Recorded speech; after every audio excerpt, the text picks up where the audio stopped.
After losing the boat during an accident, an unconscious Jen washes ashore on an island. When she wakes up, she sees her friend Brad nearby and runs to check on him, only to discover he's got a large piece of coral sticking out of his stomach. She yells for help but nobody answers, so after taking the flare gun from his vest, she drags Brad away from the shore.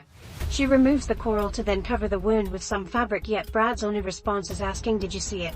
Jen thinks he needs some water, so she runs into the jungle to find a coconut and breaks it with a rock. Unfortunately, by the time she returns, Brad is already dead. Afterward, Jen explores the island, but walking down the beach just makes her do a full circle until she's back where she started. Then she explores the jungle and finds a bunch of stuff that's been there for a while, judging by its condition. Jen yells for help again but nobody answers, so she searches the bag and finds some medicine. Next she checks the cooler and finds some sealed soda bottles. There are more objects under some leaves, like a little metal box in which Jen finds matches, some sailcloth, and a bag with toys.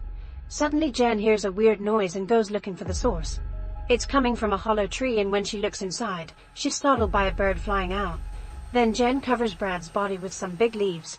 Noticing the sun setting, she looks for a spot to spend the night right before it starts raining. She covers herself with a sailcloth and leaves some things out to collect water. The following morning Jen finds tons of dead fish on the shore and begins collecting them in a bag. She's also shocked to find a dead shark with nasty gashes on its body. Jen uses rocks to cut all the heads off and keeps the fish in the cooler for later consumption. While looking through another bag, she finds a notebook and tries to read it, but the water has erased all the text. Among the pages there's a picture of a couple that makes her feel extra lonely. The next time Jen explores the island, she finds some piles of rocks and a cross-shaped branch, which makes her realize those are graves. This inspires her to dig a hole in the sand and throw Brad's rotting body in it, to then cover it with leaves and sand, finishing the grave with a piece of wood with Brad's initial. That night Jen hangs the sailcloth, which has gashes that match the shark, and starts a fire with the matches to cook the fish. In the morning, Jen is horrified to discover Brad's body is missing and the grave is full of blood. Realizing there's something dangerous out there, she uses a rock on a branch to make a spear. She also brings a log to use as support so she can spend the evening sitting with her eyes on the jungle. Eventually Jen falls asleep and is woken up in the middle of the night by a strange noise. However, she can't see anything among the trees and assumes it was the fire. The next day Jen notices some items floating nearby and gets in the water to retrieve them.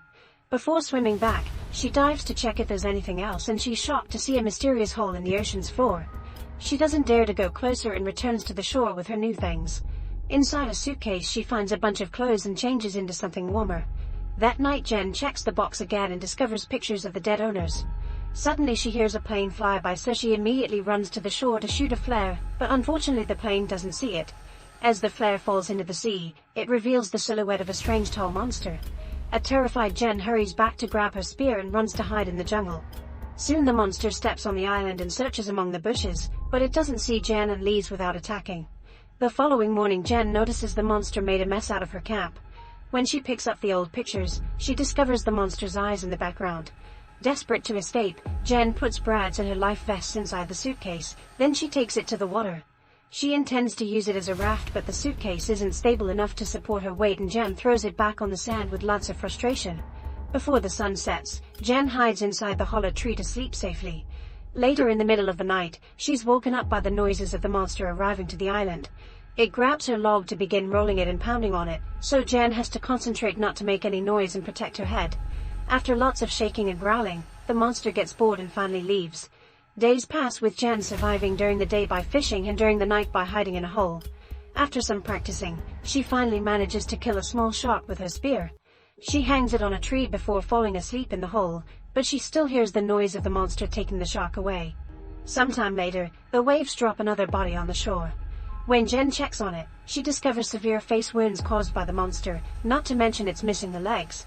She hangs it on the tree and hides in her hole, but this time she stays awake to watch the monster arrive. It quickly brings the body down and starts feeding on it.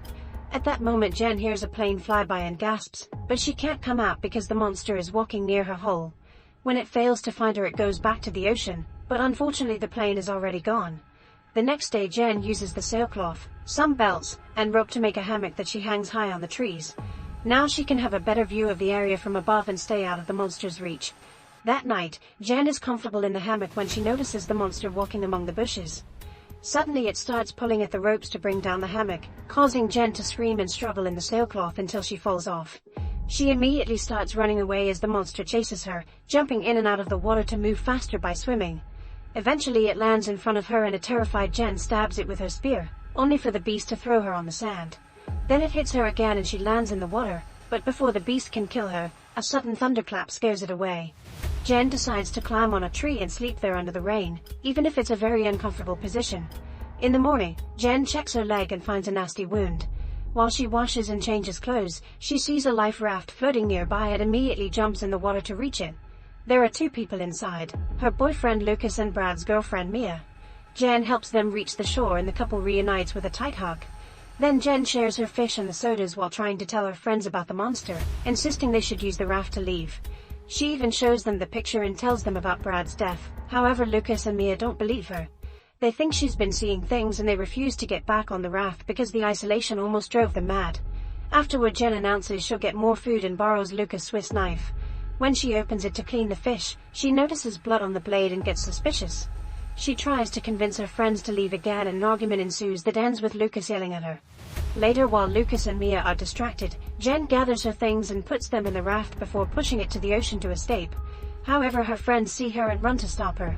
Lucas grabs Jen and in the struggle, she kicks Mia in the face. Furious, Mia retaliates by knocking Jen out with an oar. It's nighttime by the time she wakes up and she's horrified to discover her friends have tied her to a tree. They refuse to untie her when she asks, and Mia leaves to give the couple some privacy. Lucas begins complaining about Jen's attitude, mentioning how he had been having fun in the boat with his friends yet she wasn't happy and even threatened to break up with him. Jen thinks this isn't the right moment to discuss their relationship, but Lucas keeps going, yelling about how Jen has no home, no money, and no life without him. He thinks she had no right to try to abandon him on the island after everything he did for her. As Jen insists on leaving and talking later, Lucas points out she's sounding too much like his friend Zach, but he doesn't say what happened to him. Meanwhile, Mia is walking on the shore and notices some fish pieces in the water. Suddenly Lucas and Jen hear Mia scream, so Lucas grabs a torch and runs to help her. He finds the monster killing Mia and hits it with the torch, only for the beast to push him away. Then it jumps into the sea and takes Mia with it. By the time Jen finally cuts the ropes off, it's too late, there's only blood left in the water. The next morning Lucas finally agrees to leave in the raft with Jen. They work together to get a bunch of fish and cook them all with a fire made from the last match, this way they can bring provisions to the trip. Afterward they put all their things in the raft and take off at last. Inside the raft, Jen is surprised to see multiple bloodstains. As Lucas starts to row, he suddenly sees the creature swimming under them.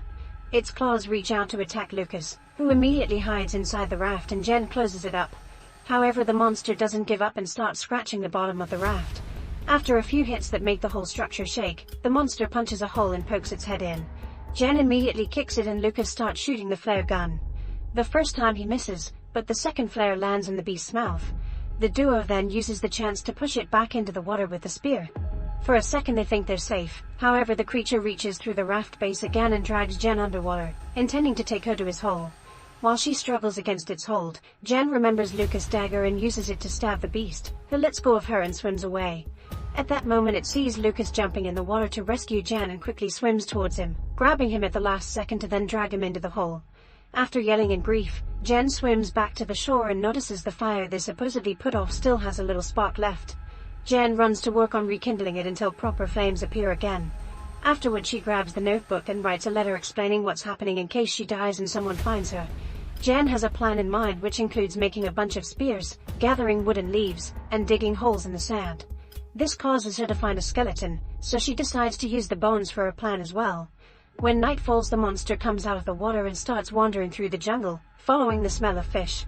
Once the beast reaches the bait, Jen lights a bunch of pyres on fire to trap the monster in the middle.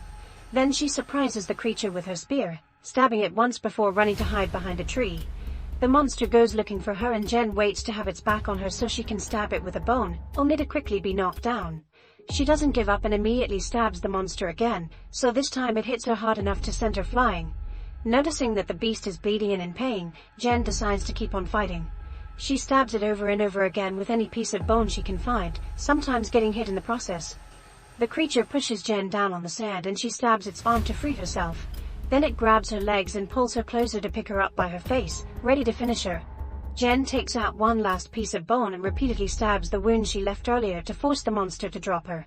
It hits her with its claws one more time, however the pain is too much and it can barely move anymore. Jen uses the chance to run back to the beach and grab more spears. Soon the monster catches up to her, but after roaring very loudly it collapses on the sand. Since it's still breathing, Jen stabs it with the spear until it's finally dead for good. Then she takes a piece of its very hard shell and uses it to cut the monster's head off. With the head as proof of what happened, Jen begins making her way to the raft while the jungle burns behind her. Make sure to subscribe and turn on notifications so you can watch more videos like this. Thanks for watching.